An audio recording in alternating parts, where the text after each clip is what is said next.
Star Walker Studios presents Game Master's Journey, your multi-dimensional RPG podcast.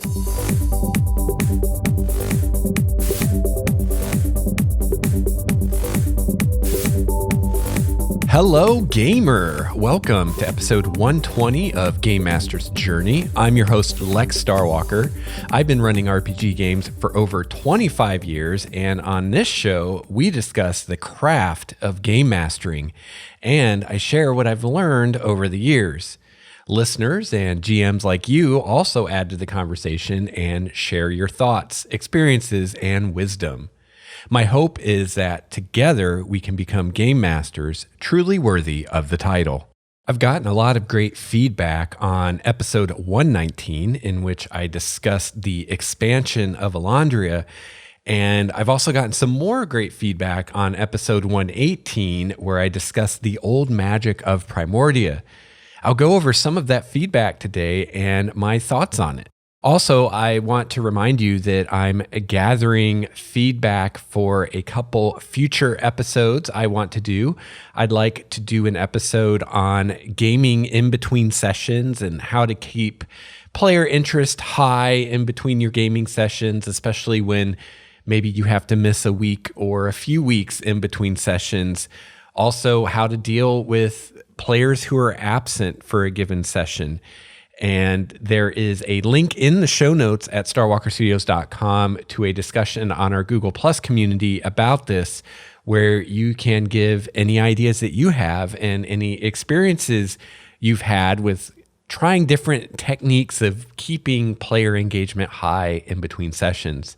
And the other topic I want to cover on a future episode is tips and tricks for using theater of the mind in your tabletop RPG. So if you're a GM who uses theater of the mind and you have any advice for newer GMs or GMs that just aren't used to using theater of the mind, again, I'll have a link in the show notes to a thread on that in the community where you can give me your thoughts and ideas, and I'll share them with everyone in a future episode. So after producing episode 119, I got some more great feedback on episode 118, including some thoughts from G-Ferg, who says Old Magic or Deep Magic or whatever is always cool and fun. It adds that element of mystery and hidden power that I jive with. Though I can't say I'm a fan of mixing magic and hyper technology. That's just my personal taste. Ultimately, you can and should do as you like, and you can just hand wave it and no biggie. Though I'd guess the only payoff would be the one big reveal that it is technology. But then after that, there wouldn't be many more payoffs like that, or any that would have the same impact. And yeah, G-Ferg, I completely agree. And that's probably in a nutshell the biggest reason that I'm starting to lean away from the old magic really being technology idea, is because it really boils down to that. You know, in a given campaign or with a given group of players, I'm going to have that one moment where I reveal that, oh, this ancient magic is really technology. And you'll have that one moment of surprise from the players, and that's it. That's really the only payoff for it. And you only get that moment once with any given group of players. And is it really worth the headache just for that one brief payoff? And I don't really think it is, especially since in some ways it kind of goes against what I'm wanting to do with Primordia, and it kind of goes against the feel that I like my D&D games to have. G-Ferg goes on to say, also I tend to find that players do like mysteries, but they also need answers. And if they found that they aren't getting any answers, it might be a bit frustrating to them. And they would probably want to get their hands on whatever different fancy world mythology bits they could. At least that's what my experience has been. And I completely agree. And I think I touched on this a little bit in episode 119, that I completely agree. Mysteries are great, but one of the major aspects that makes a mystery great is the ability to solve it, and just throwing mysteries at your players with no solution is not going to be satisfying for them in the long run.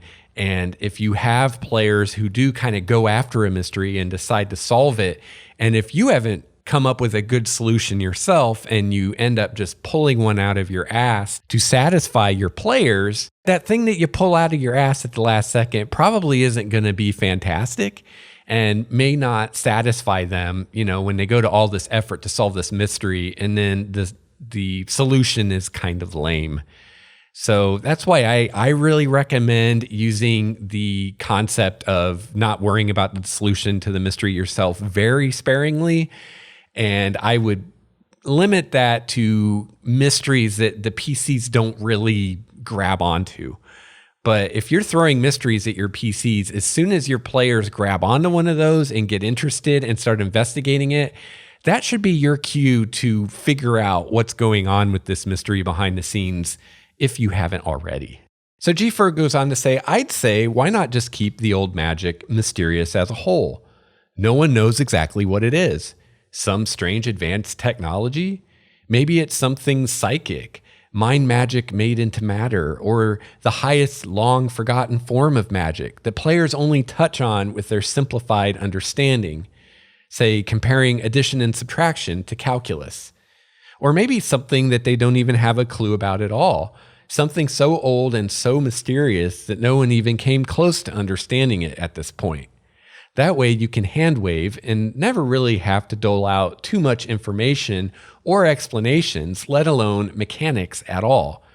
Just know it's old, powerful, and the greatest minds on Primordia have failed to understand it for eons. Yeah, and I think that's really great advice. And, that's the kind of thing that I'm looking for with the old magic is it's really something that's not understandable today. And, making it ancient technology is one way to do that, but you could just make it some ancient form of magic that for whatever reason, people can't figure out today. It could be as simple as that in the old days when the old magic was used, it took millennia to figure out.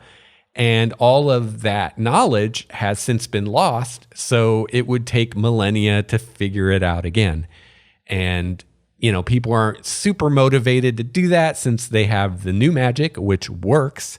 And, maybe the old magic is better or more powerful or whatever. But if you have magic that works that you can do right now, it's hard to motivate to spend thousands of years trying to figure out a different type of magic that you may never figure out. So I imagine outside of the guild, there's probably not anyone trying to figure out or understand the old magic.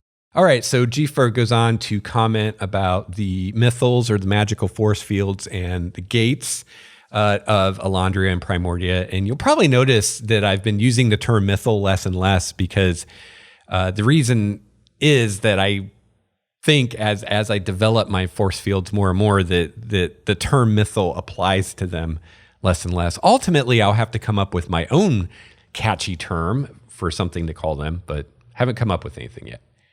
You could do something different with them no matter how you explain the old magic. You can just say that people have figured out how to use them. And G-Ferg's talking about the mythals and the portals here. But that doesn't mean they know how to use every aspect or that they know how they work.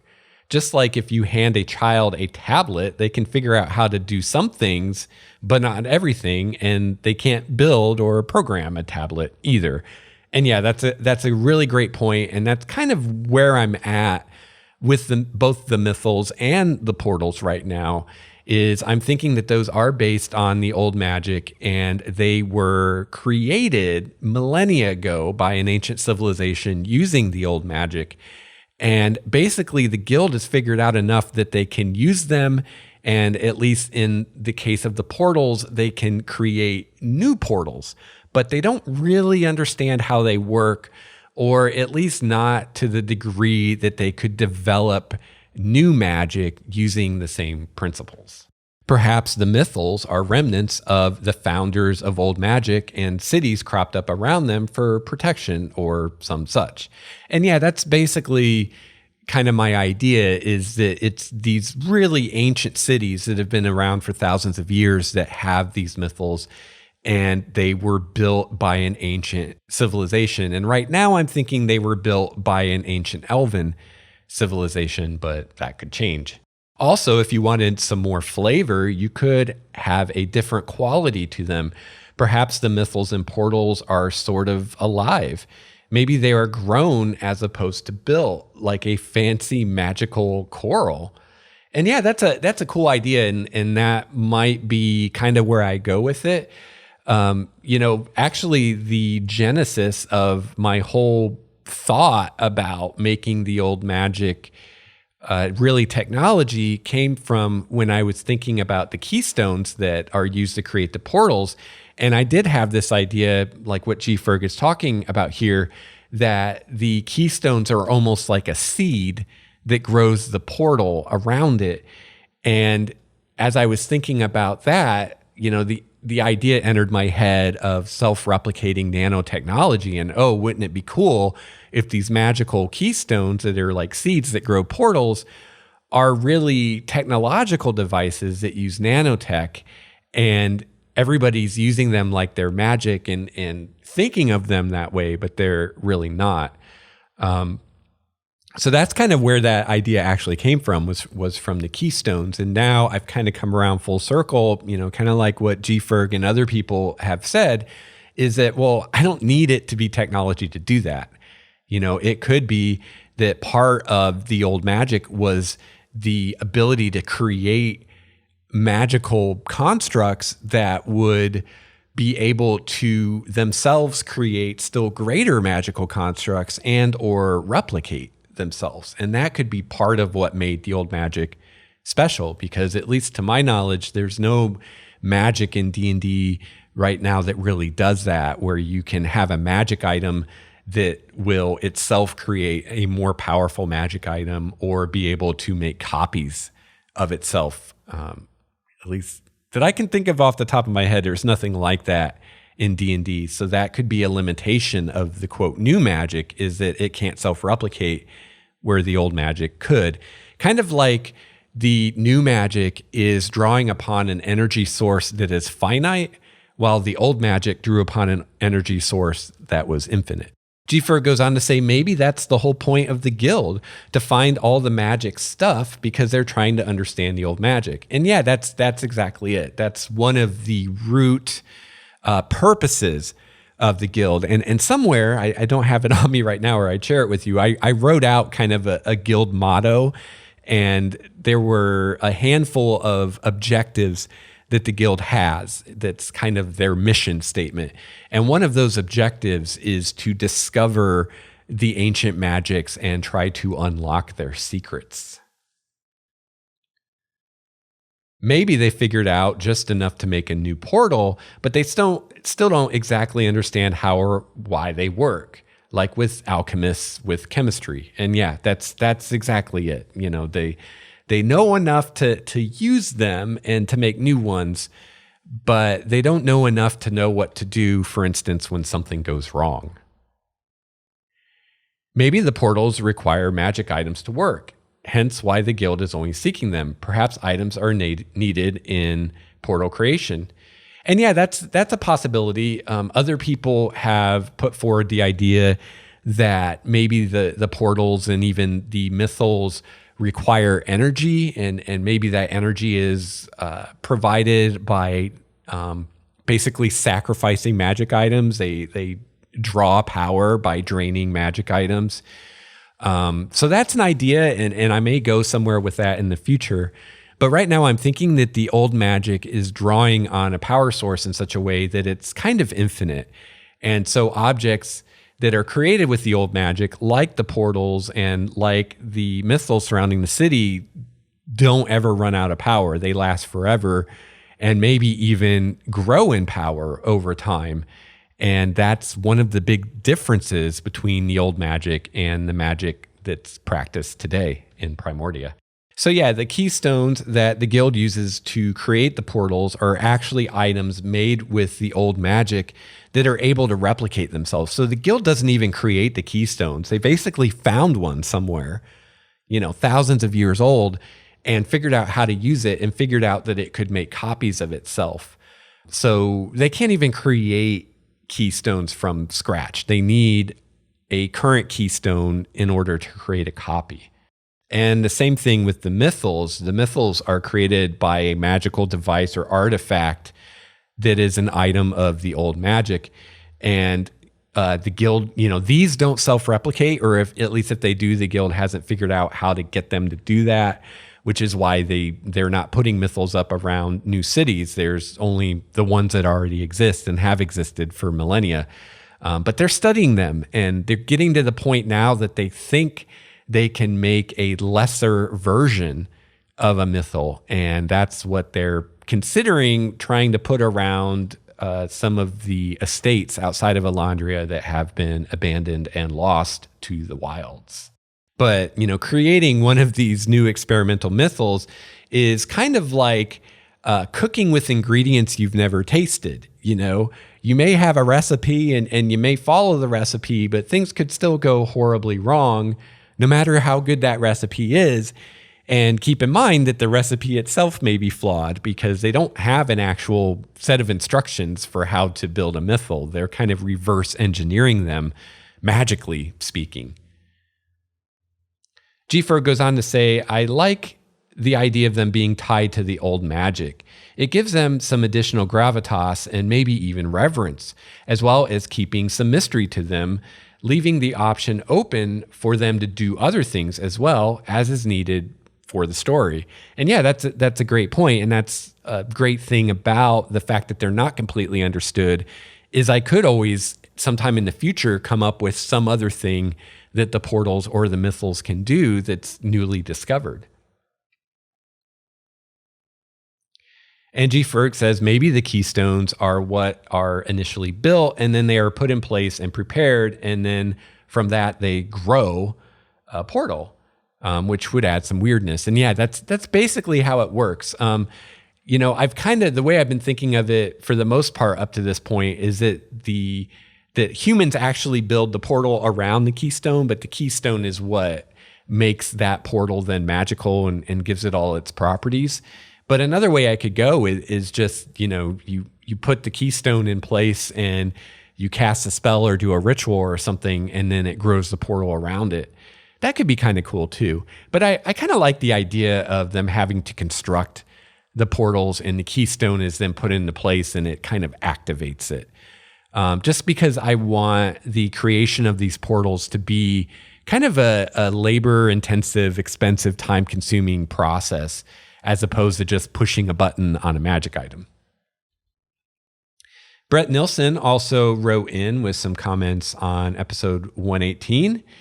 And he liked something I said in the show. I said, don't tell the players more than you want them to know. Brett says, best advice I've never learned. I love having mysteries in my stories, but I always get so excited about story ideas that it's a terrible internal struggle to keep from telling the players all about them. And yeah, I'm right there with you, man. I've struggled with this ever since I've started running games, and I've ruined some great reveals in campaigns in the past by letting slip too much to the players just because I was so excited about what was going to happen and these cool ideas I've had. And I suggested to Brett that we need like a GM support group where we GMs can tell our cool ideas to each other so that we're not so tempted to give them away to the players too soon. But I guess that's kind of what the Game Master's Journey Google Plus community is a GM support group. So I guess if you are a GM and you've got some great secrets that are just burning to be told and you don't want to tell your players, you can always tell us on the community. Although I guess that doesn't work if your players listen to the show or read the community. So I don't know, maybe we need a special place where you have to log into and only GMs can go there. But then a lot of GMs are players and vice versa. So I guess you just have to be careful who you talk to. Brett goes on to say, Old Magic or Old World Magic is a favorite of mine, but I've personally moved away from the magic equals ancient or modern technology genre bending. I blame Dolph Lundgren and Masters of the Universe circa 1980s. I've actually never seen those. Maybe I should, or maybe I shouldn't. Old Magic, though, is something that has interested me as a means of showing the remnants of an old civilization, possibly the vestiges of the gods who made or ruled the world in the last age, lingering effects from a natural or magical cataclysm that ended the last age and created the new. 30 years later, I still can't say cataclysm without thinking of Raceland Majer. Thank you, Weiss and Hickman. Yeah, I'm the same way. Raceland is just part of our culture now. We just can't change that. I actually knew someone in college that named their kid Raceland. Poor kid. But anyway, I like most, I think, the idea of elements in the world that can't be categorized and explained by the rules the characters know.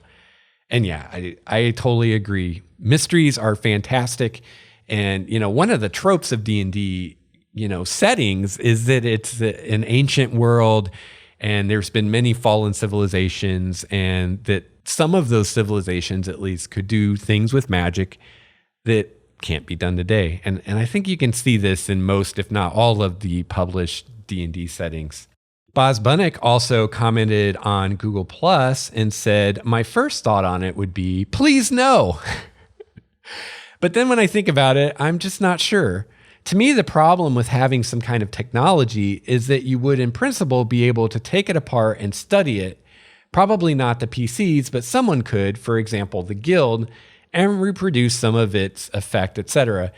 And again, I think that's true if you're assuming a pretty low level of technology. If you're assuming technology from like the 1900s or the 1800s, pre-digital age technology, then maybe some of it, yes. But I think we're maybe kind of forgetting here like how far we've come and how much we've learned that we've built on to have the technology today. Even something as relatively, quote, low tech as, say, GPS would be way beyond someone in a D&D world, even the guild's ability to figure out or reverse engineer. So you imagine technology from a civilization that can travel deep space and harness the energy of a planet and even an entire star system. And any technology that they developed would never be able to be figured out by someone in a D&D world. So I actually think that you have more problem of that with magic, which is to say, the PCs or someone else in the world being able to figure it out than you do with technology.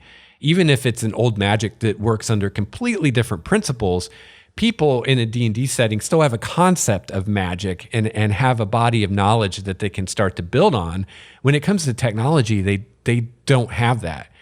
I mean, you're looking at a level of technology that doesn't go far beyond simple machines and things like crossbows and trebuchets and stuff like that. There's no computers, there's no real engines, there's nothing like that. So if you've never seen or heard of anything like that before, how do you even conceive of it or understand it if you're put face to face with it? I don't know. So Boz goes on to say, I guess it really depends on your game and your players, but unless it is somehow possible to reproduce the technology, does it really matter whether you think about it as technology or magic? And no, it doesn't matter. And that was kind of my point, is it doesn't matter at all. It's just a flavor thing. The only thing that's going to matter is how you describe it. For instance, if the keystones are really utilizing nanotechnology to replicate themselves and to grow portals around them, then I would describe the functioning of a keystone and someone watching a portal being created much differently than I would if they're magical devices. Again, it wouldn't have any impact on how the portals work or how much the player characters do or don't understand them or the mechanics or anything like that. The only thing it would affect is how I describe them, the flavor of them.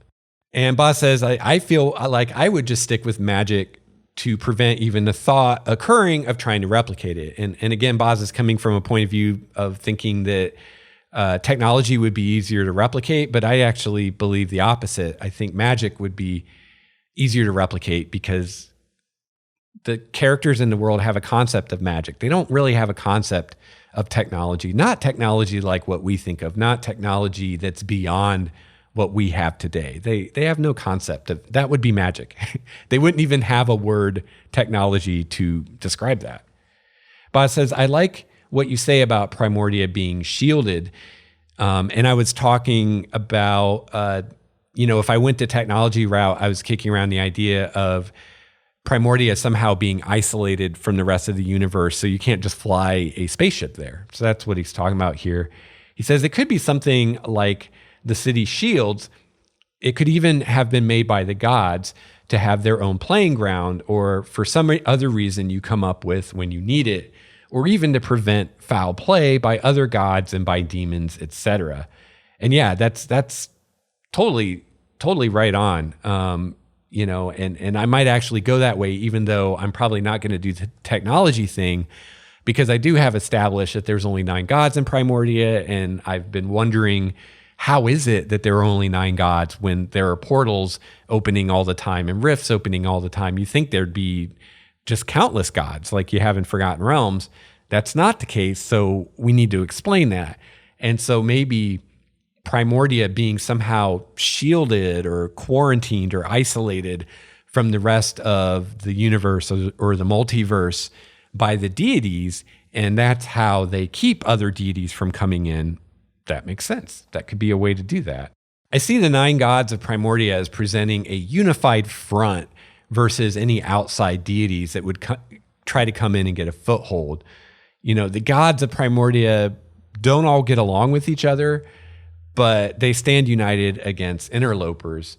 They don't want to share or lose any of their power. And this just makes sense to me. And the whole thing that we have, like in the Forgotten Realms, where we have numerous gods with the same portfolio elements, it just doesn't make sense. If you have 5 gods of war, then it stands to reason each of those gods of war is far less powerful than they would be if there was only one god of war. Because that one portfolio element, war, instead of being the domain of one god, is divided up against 5 of them. And how is that divided up anyway? Regionally, temporally, arbitrarily is my guess. So it just doesn't make sense why gods would allow that to happen. My guess with Forgotten Realms, if anyone's even given it that much thought, is that the answer is that it happened in such a way that they couldn't prevent it or something like that. But in Primordia, the gods aren't going to let that happen. So Boz says, these gods have a world to play with, and it's their world. I imagine having all the portals and rifts opening on the planet would have these gods being very wary of any outsiders trying to take over their nice little system that they've got. It also plays nice with the gods insisting on everyone using their real name only, something of a safeguard to help prevent any backdoors opening. And yeah, that's a really good point. Boz says, I think I would even ponder the idea that the mythals are tied in to patron gods of cities too.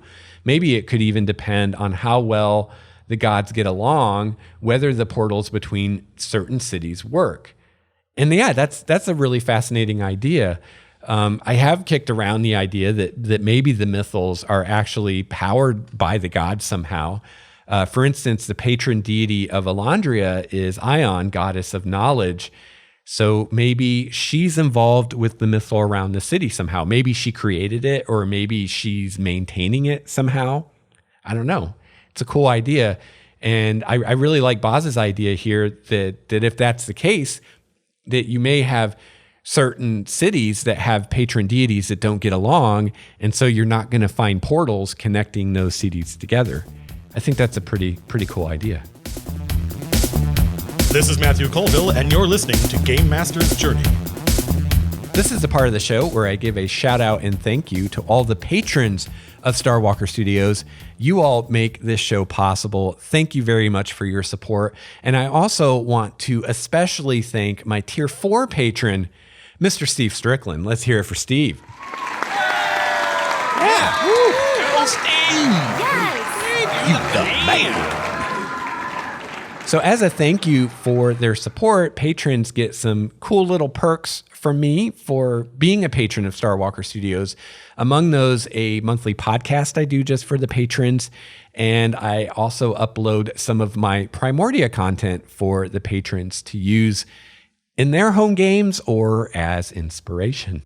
So you can find out all about being a patron of Star Walker Studios on my Patreon page, and you can find a link to that at the top of the show notes at starwalkerstudios.com.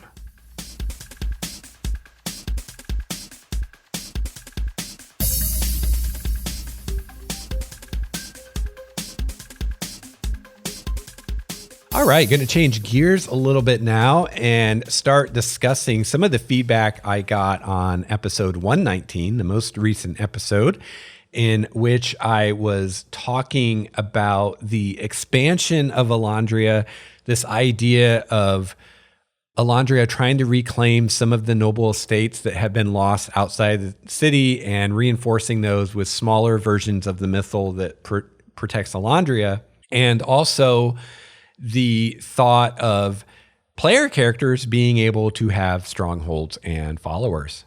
So I heard from G Ferg on this episode as well, and he says, "Nice one, dude. I think building and mentioning strongholds, guilds, secret societies, and such works great with the downtime mechanic." And I completely agree. I am a huge fan of the downtime mechanics in 5th edition. This is something that's been sorely needed in the game since the very beginning. And it's just so great to have a way now to handle times when the characters aren't on an adventure. And, you know, if you run a campaign from level 1 to 20 and you are chronicling every minute of every day of an adventurer's life, you're going to end up with this character who starts as, you know, a dirty farmer with a pitchfork or something and ends up, you know, just shy of a demigod in a very, very short amount of time. And it just stretches credibility beyond belief that someone could grow that far that fast. So you got to have downtime just for realism and just so that, you know, your character's entire adventuring career doesn't take place in the span of a few months.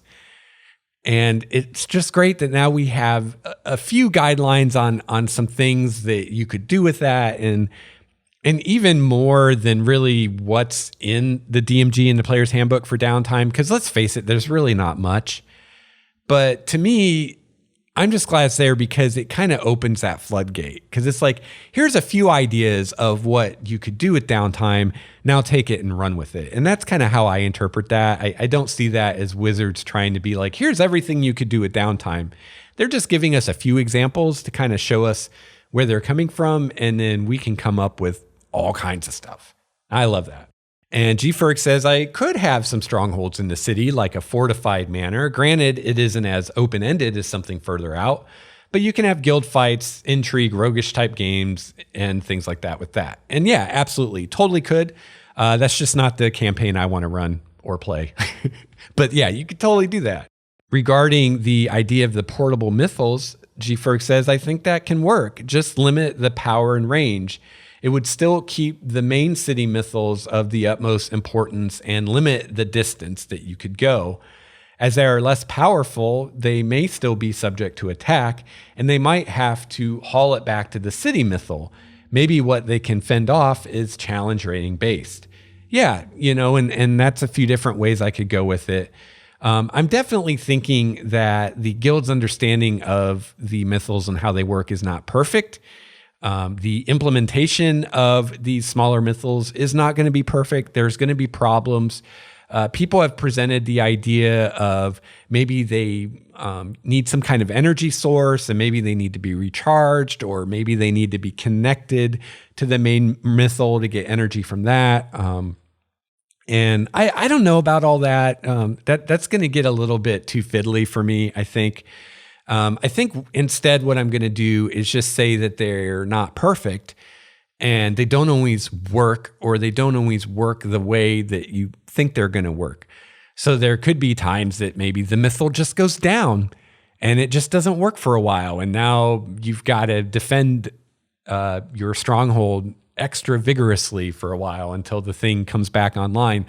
Or maybe you find out that there's certain creatures it doesn't defend against that the big one does, or there's certain times that it doesn't work as well, or certain times that its energy is low, or something like that. And probably what I would do, for instance, in an adventure, if I was writing an adventure using this, is I would probably have a chart of suggested things that could go wrong with the mythal. And then the DM could either roll on that or could just pick something. And, maybe I would have there's this % chance on a given day that something goes wrong. And I mean, if this were something I were publishing, I would probably do that just for people that like that kind of thing. But me personally, I would just do it when it was dramatically appropriate. I wouldn't be rolling dice to figure out if or when a mythal fails. I would do it when it was a good time to do it. And I had a good reason and something fun to do with it. Regarding my thoughts about where to put the portals within the city and my idea that they're not accessible at night, G. Ferg says that I'm not sure if shutting down gates at night would be feasible. I mean, if it's connected to a city very far away, what if it's night soon somewhere else? Or what if one place is night and the other's day? Yeah, that's a possible problem. First of all, I don't think that any of the cities that are connected to Elandria right now are that far away. You're probably talking no more of a greater difference than comparing the west and the east coast of the U.S. So there might be a few hours difference in local time, but it's not going to be to the point where, it's like a different day or a different time of day, that kind of thing. And it's basically going to be based on Elandria time, because I'm picturing Elandria now as kind of the hub of the portal network. Elandria is a city where the guild was founded. Elandria is where the first portals were built. So the first portals were built in Elandria, connecting Elandria to other cities. And then since then, more portals have been built in those cities, connecting them to still other cities. But right now, Elandria is the city with the most portals. It's kind of like the hub. So a lot of other cities, like let's say Elandria is city A and you've got city B wants to build a portal to city C. Well, probably it can already be done by just taking a portal to Elandria and then taking a portal from Elandria to city C, because Elandria probably already has that portal. But if it doesn't, it might still be more efficient to first go to Elandria and then from there to another place that's closer to City C, and then from there go to City C to build your portal or whatever. So I'm definitely seeing Elandria as kind of a focal point of this portal network. And so the portals overall operate on Elandria time. So, all the portals that connect to Elandria are open from sunrise and sunset Elandria local time.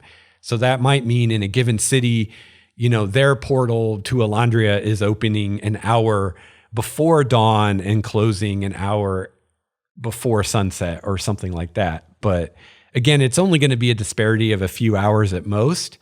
And, that's just kind of the price you pay for not being Elandria and not being the focal point of the network is maybe it's not quite as elegant as sunrise to sunset in your city, for instance. But I do like the idea of them only being open during the day, because why would they be open at night? I mean, what kind of legitimate business is going to be carried out in those hours? And also, I think just from a security point of view, it wouldn't be advisable to have them open all the time, because keep in mind, while the portal is open, you need a much stronger guard on it than when it's not. And so the idea is that there's at least a few hours every day that the portals are closed down, so they don't need to be guarded quite so rigorously during that time. And maybe even more importantly, from kind of a running the game perspective, is it leaves this possibility for having people that do have the ability to use the portals at night by paying off people in the guild or whatever. Allows some politics to worm its way into the system. Gfer goes on to say, if you want to have the portals inside the guild hall, I'd say maybe a structure built off to the side that can be closed when necessary, but still very able to be opened wide for the vast amount of transit.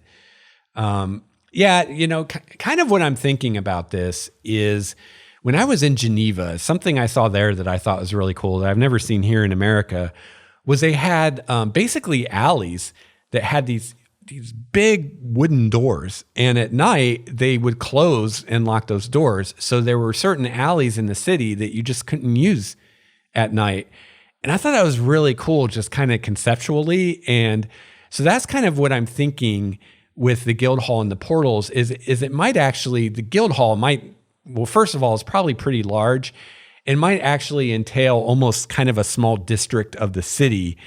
And so the square itself where the portals are might actually be outside and might be outside of the guild hall, but you can only access that part of the city during certain times of the day.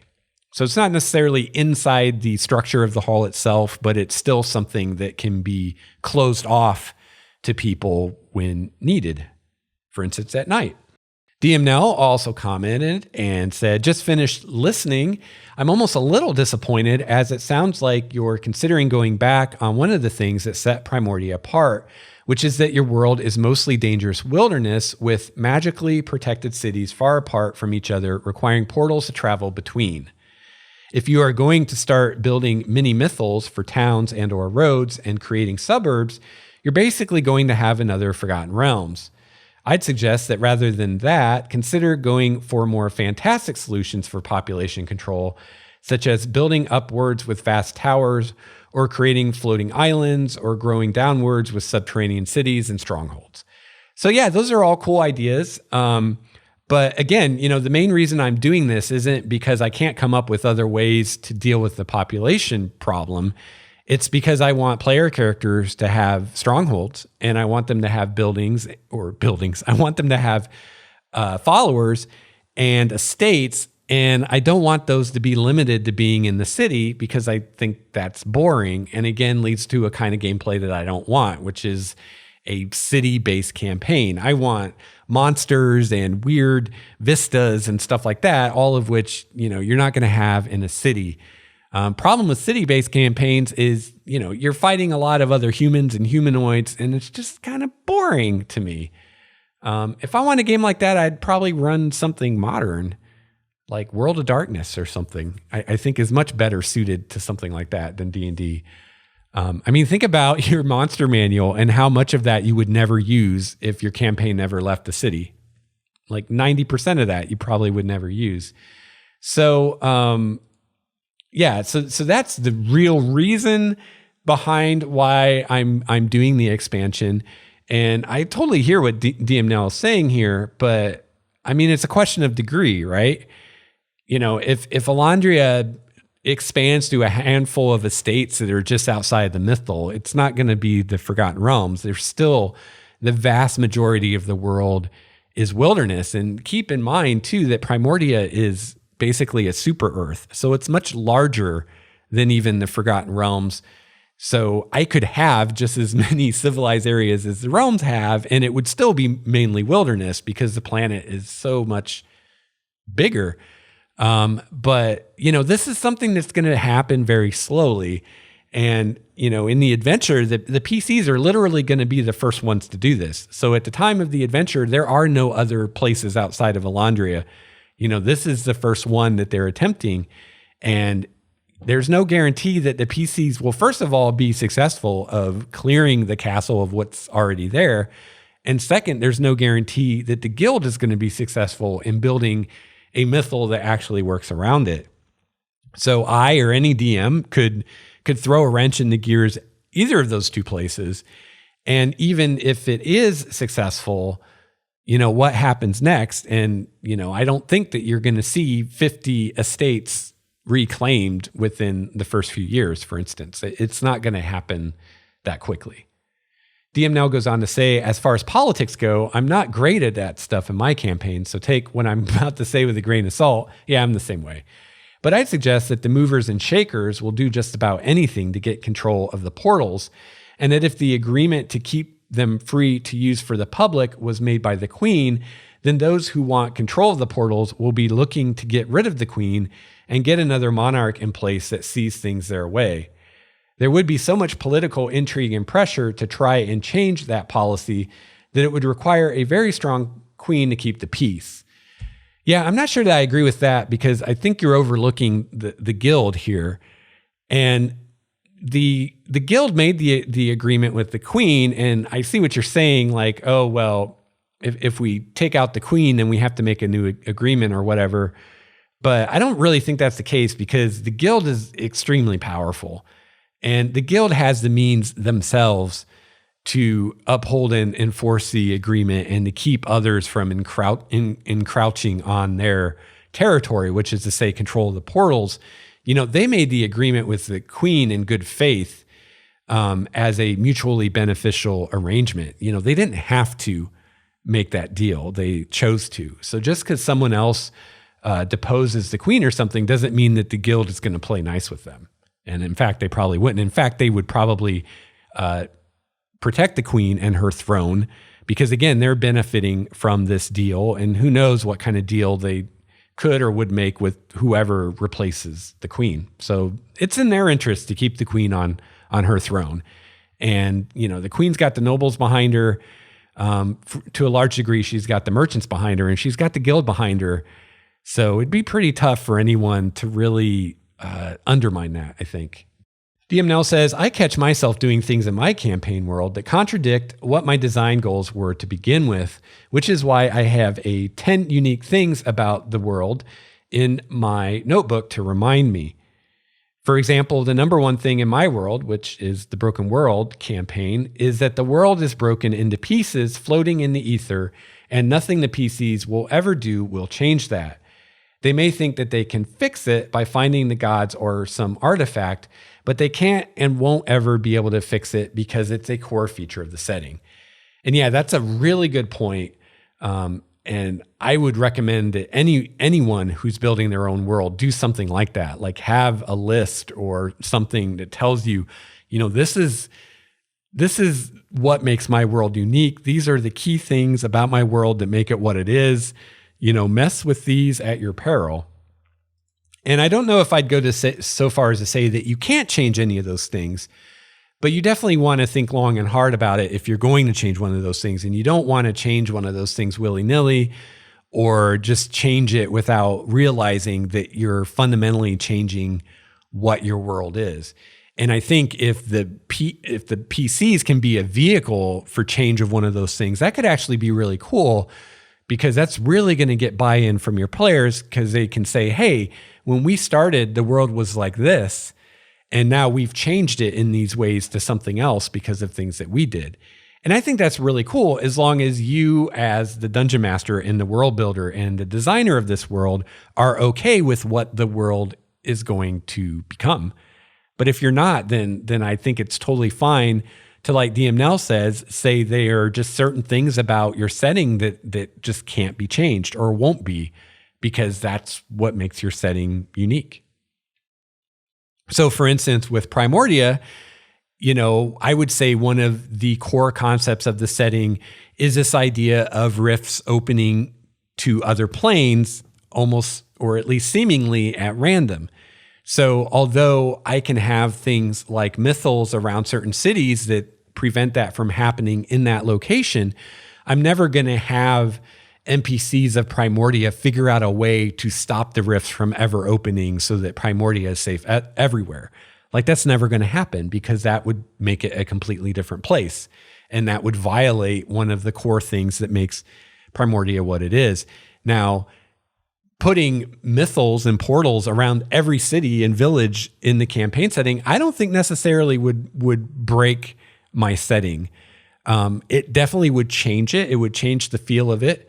But I think because the world is so big, I could still have tons of wilds. And I think the setting wouldn't lose what at its core makes it Primordia, but it's still something that I would think long and hard about before I decided to do it.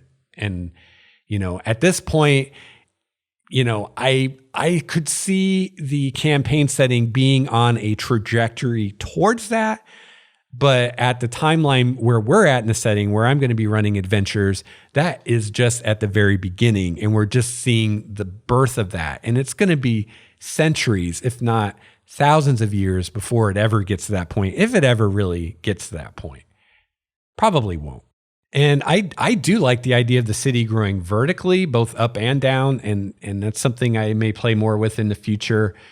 And it is true, if this expansion grew beyond a certain point, it could lose some of the uniqueness of the setting, but it's not going to grow beyond that point, or at least it's not going to grow beyond that point anytime in the near future, anytime within the timeline of actual adventures and campaigns I run in the setting, or at least in this setting. Because remember, I could have very different settings in different time periods on the same world. Now, one other idea that I've had that I don't think I've shared on the show is I've had this idea that the guild hall in Elandria actually has a secret portal inside of it that nobody outside of the guild knows about. And indeed, only the higher ranking people in the guild know about it. So even player characters who are, below say 10th level don't even know this portal exists. And this portal leads to a central guild hall, which is actually on a demiplane. And the idea here is that all of the guild halls in the world connect via portal to this guild hall that's on a demiplane. And that's where the real magical treasures and secrets and all the stuff that the guild really doesn't want falling into the wrong hands, that's where all that stuff is kept. And it also allows the guild to be able to work as a unified entity, even though it's spread out all over the planet. Because basically, as easily as walking into another room in your house, someone in the guild can go to the central hall and meet with the inner council of the guild or whatever. Now, I do like the idea that DM now presented here of moving against the queen. And I think that's something I may explore in the future. I just think that it's going to be a huge undertaking and probably would require quite a coalition of various groups and entities and forces because, again, the queen has a lot behind her, including the guild. So it would be the backbone of a campaign, I think, but it would be really cool. I think it'd be really cool. Another idea I'm playing around with is that of the guild having at least two different factions within it. And one of those factions, which is a secret faction that only members of the faction even know exists, is not so benevolent as the guild usually is, and thinks that the guild should have all the power. I mean, the guild could rule the world, so the guild should rule the world. And they're working in secret to take control of the guild for themselves so that they can run the guild the way they think it should be run. And once they take control of the guild, they'll take control of the cities and rule the world in an iron fist. So if this faction prevails, the days of free use of the portals for all citizens would be over. My thoughts are that this is something that the PCs could get involved in later in the campaign, like at high level play. They could find out about this secret faction and maybe work to uncover it and overthrow it. And I think that could be a lot of fun. G. Ferg also commented on episode 119 and said, I don't know, I think a bit of spidering out of the mythals from the cities can work if it's handled like a limited resource or something. Since one of the foundations of D&D is exploration, I wouldn't want to make that really limited. And yeah, I agree. And, that's part of it too, is I need a way to have exploration in the game and to make it a little more accessible than it is right now. I think the main thing is how much control over land does civilization have? With the main cities being under mythals, it's really not very much land at all that would be tamed. Yeah, and that's a really good point. Even if some roads or keeps were also mythaled, I like how you turned that into a verb, the vast majority of land would still be untamed and fairly dangerous. And yeah, that's totally what I'm thinking. Even if we fast forward a few decades and maybe Elandria is reclaimed, I don't know, a dozen keeps or so, it's still a very, very small part of the world overall that's been, quote, tamed. So I don't think it would ruin the uniqueness or flavor, since the basic gist is in the wild, rifts open and anything can happen, and that hasn't been changed. I do like the City of Portals idea. I think that's neat, and the portal to the guild hall and rival factions. So thank you guys for those comments on episode 19, or 119, I should say. Really appreciate it.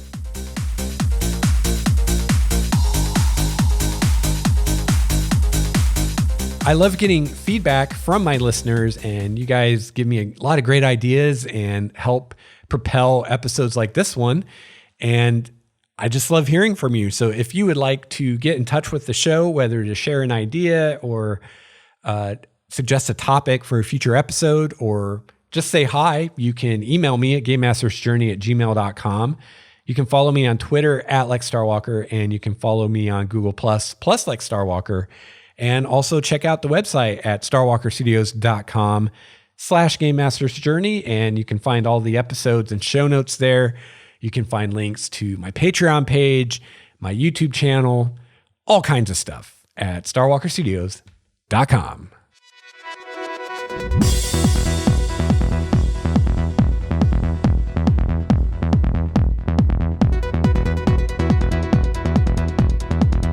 Josh Davis also wrote in on episode 119 and says, great episode and a good follow-up discussion here. And he's talking about the discussion on the Google Plus community, which is where a lot of this is coming from today. I think introducing strongholds of some kind is always a great way to help anchor player characters to the setting. Yeah, I completely agree. Give them some ownership, right? I began to make heavy use of the Stronghold Builder's Guidebook right before I switched from 3.5 to 5th edition, because I was enjoying spending my gold on something that made my character more than just the best murder hobo in the land, but gave him a more solid presence in the area where he settled. There's a great homebrew supplement for 5e somewhere on the internet that does some of the stronghold building, but the way you were discussing it, I think you were just going to pre-design the stronghold for your characters. And yeah, that's kind of what I'm thinking. Yeah. I love the idea of making a part of the stronghold applicable to each of your players. I had a game in 3.5 with evil characters where we designed an entire dungeon and each player claimed their own section. We had underground caves with lakes, a massive crypt, a huge temple to Tiamat, and a mad wizard's tower all in one location. And yeah, that's exactly the kind of thing I'm wanting to do. I agree with DM Nell that too much allowed expansion outside of the city might distract too much from the uniqueness of Primordia, but making whatever powers the mythals rely on a rare and non-replenishable resource might help with that. Basically, you could allow for some expansion of the farmland or roads, and some of the key strongholds and castles could be reclaimed, but it wouldn't become a runaway expansion where now you have hundreds of miles of wilderness covered by mythals. Having some kind of a resource that is relied on to make them could be a fun retrieval quest for the PCs. Yeah, and that's totally true, and that's definitely a way I could go.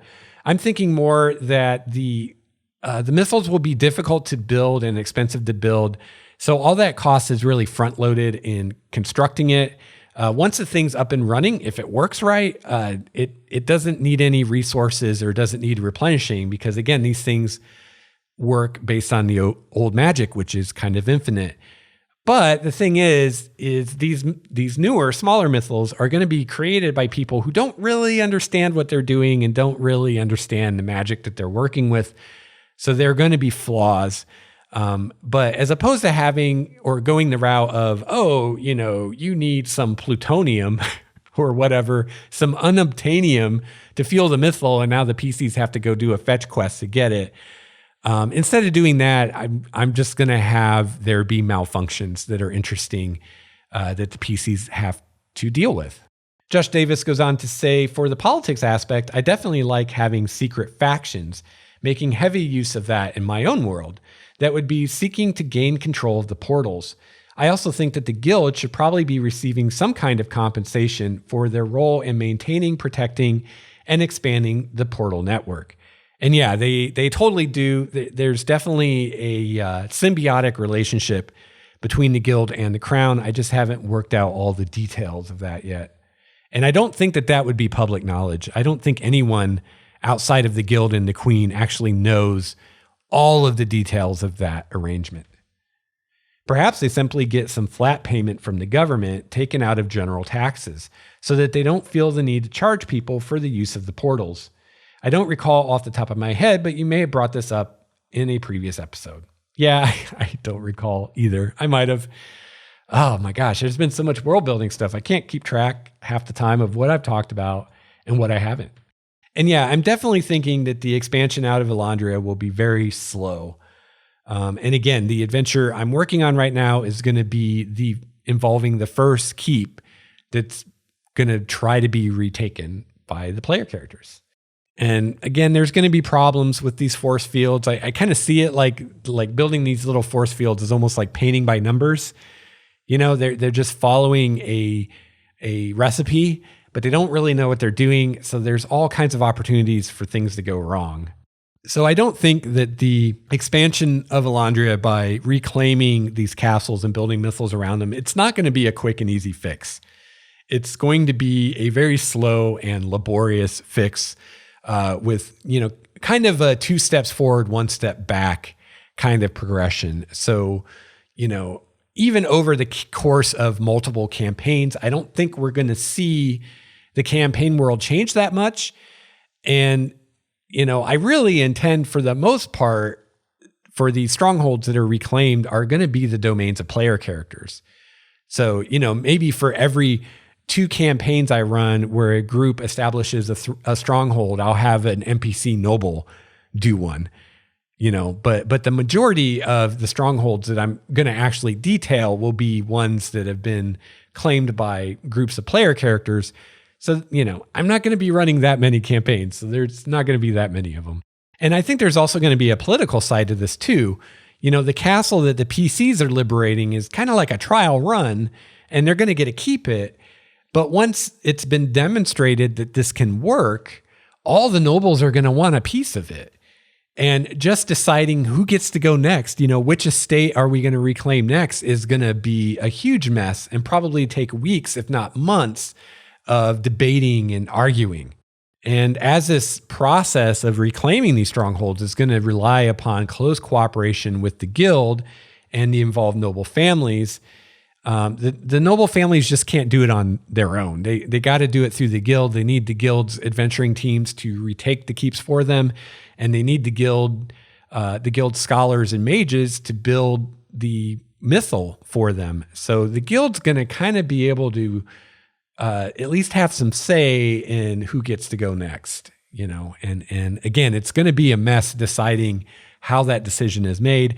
Because obviously, they're not going to want the guild just deciding who gets strongholds and who doesn't. They're not going to want just the queen deciding. They're going to have to figure out a way where everybody kind of gets a voice and it's as fair as it can be. So again, I want to thank everyone who has commented on episode 118 and 119. Again, the majority of these comments have come from the Google Plus community. So if you're looking for a place to talk RPGs with other GMs and players, I strongly encourage you to join our Google Plus community. There's a lot of great stuff going on there.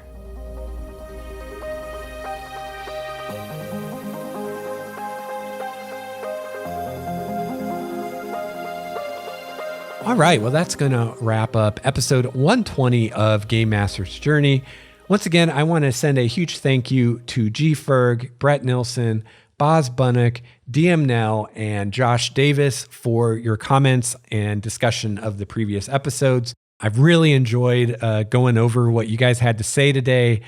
A lot of great ideas, a lot of great thoughts. And again, I just want to reiterate that I think everybody's having great ideas here. I think all the ideas are great. And just by the nature of the beast, I have to, for my world, pick and choose what I'm going to use, what I'm not going to use, how I'm going to do things. But that isn't to say just because I choose one idea over another that idea is better or that the other idea is worse. It's just, what is fitting my vision of my world the best, and what do I think is going to do what I'm wanting to do. But I love sharing this stuff on the show because, it seems for like every idea that I'm like, yeah, I'm going to use that. There's 3 ideas that I kind of pass on, but they're all good ideas. And I'm hoping that for those of you out there listening who are building your own world, that these ideas are helping you with your world, that my ideas and the ideas of other GMs and listeners of the show can either give you ideas that you can just use in your world whole cloth, or maybe just spark a new idea of your own. And that's great stuff, and I am always looking for inspirations for my world and for my adventures. For instance, I just recently grabbed a copy of Kobold Press's Tome of Beasts, which I will be reviewing on the show in depth in the near future. But my favorite thing about a book like that, it's just this huge ass book of monsters. It's nearly 500 pages. It's just full of ideas and inspirations. And yeah, there's a lot of those monsters that don't fit in Primordia, like a lot of the clockwork stuff and a lot of the really weird out there stuff just doesn't really fit in my vision of Primordia. But a lot of this stuff could fit with some minor tweaking, and it all just gives me ideas, So that's a great place to look for ideas for your world, is a monster manual. And it doesn't even have to be for that particular game. For instance, I could turn to the bestiary for Numenera, I'm sure, and get some cool ideas for some monsters to create in Primordia. And I'm sure I'll be doing that.